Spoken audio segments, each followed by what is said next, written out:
Just when you see the schedule lined up with the changing nature of the Big Ten, just how much incentive, motivation does it give you knowing it certainly looks on the surface like something a little stiffer than what any of the Big Ten teams have seen in the past? When you get close to it, I say the nerves definitely rise a little bit.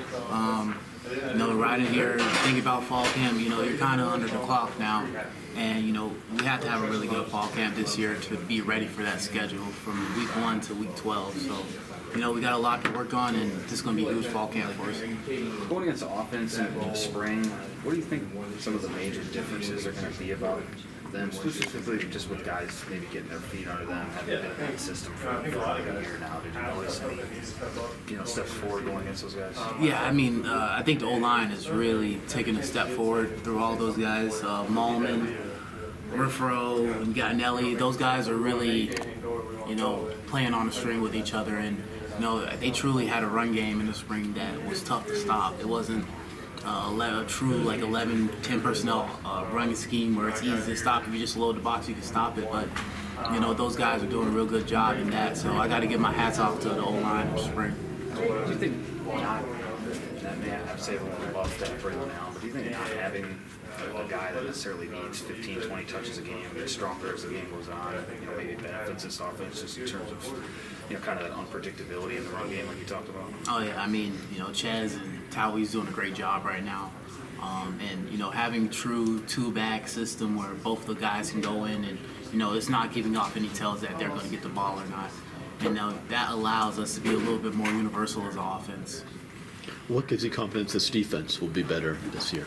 I think the pieces that we have in the room through everybody, I truly believe we're a deeper defense this year. From the outside back room, from the inside back room, safety, D-line, we truly have a rotation. We truly have rotational guys that can come on the field and play. And, at the end of the day, I truly believe that defensive players have a big stake in special teams. When you have starters on special teams, then you have a really good defense/special teams, and that's going to really help the team this year. Of course, there was a ton of change last year. Going into this year, do things feel more comfortable? Like, what feels different, and how do you guys maybe feel more confident because of that? Because you have year 2 of this fifth player. I think the difference is the confidence within the team, the confidence within the program, and you got a lot of guys, truly trusting themselves, believing in themselves, believing in the team, where, we can go out and put the best product on the field on Saturday. You've been to camp at Platteville last year, this year's second year doing it. What did you like about that, and what benefits of it is just kind of getting the guys away from everything and just playing football? It's a tough place to be. It's a quiet place. There's not much out there. They have great facilities, great food, like all that stuff. But, when you're out there, it's only football. And you only have your teammates and the field to really rely on. So, that's the biggest difference at Platteville. When we used to do camp here under Chris, you'll be in here all day, then you'll be able to go home. Right, you'll be able to see the city on the ride home. You'll be able to do all that stuff, but you're in Platteville the whole time there. So, it forces guys to lock in and treat it as a retreat. I forgot to ask you. Yes, last week. What's behind the name, the number change? Nothing much, to be honest. Coach Brady convinced me to do it. Man, I trust the guy. I believe him. He said I'm gonna play better if I'm in number 1, so I trust him. That's the only thing behind it. After the Northwestern game, things looked like they were kind of teetering for you guys.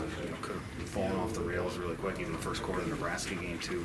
What do you think you guys just found those last 2.5 games of the season? And how much momentum did you get off those games, even despite losing to LSU, too? I think, that little patch is on everybody, right? The players, coaches, and, we all had to come together and find out what truly works for us.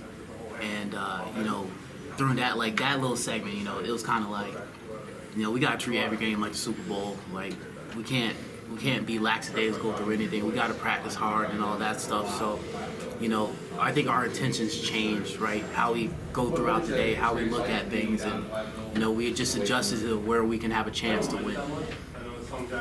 Jake, one of the things that Coach Tressel said a little bit ago was that the pressure on the front seven had to be manufactured last year with blitzes and different things. Like, what do you think you guys have done the spring, summer to get better and be better rushers so maybe you don't have to blitz quite as much? There's benefits to being an aggressive defense, But when your aggressive defense starts to become your base stuff, that's not good, right? Where you have to send extra people in the box, when you have to drop extra people in coverage, when you have to do stunts, where you have to do all this mumble jumble, and where guys can't line up and just play football.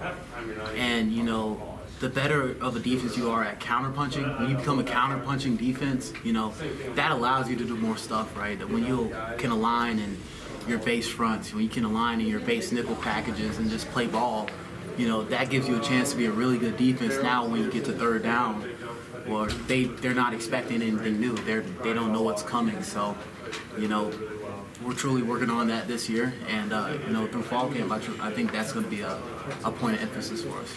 For you, say with like the roommates, like with who are you rooming with, and was that something you picked, or did they assign you? The roommates there. I picked my roommate. I think this year we were allowed to pick our roommates, and my roommate here is Riley Mallman.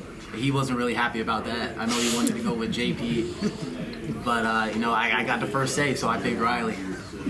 How, when did you guys pick it out and just and everything like that? We picked it out, I'd say about 2 weeks ago. I was up in the 8th floor and went up to Fig and hey, I want to be roommates with Riley, and he made it happen.